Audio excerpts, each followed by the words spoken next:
हम्म, थोडी सागर निळाई, थोडे शंखनी शिंपले, कधी चांदणे टिपूर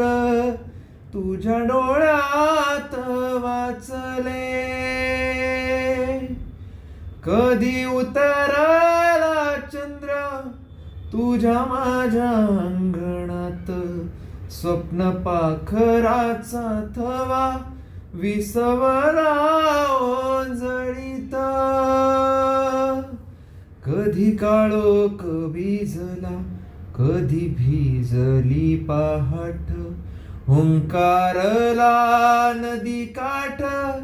कधी हरवली वाट,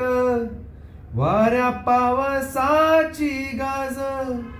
काळे भास गच्च दाट, कधी घुसर घुसर एका वादळाची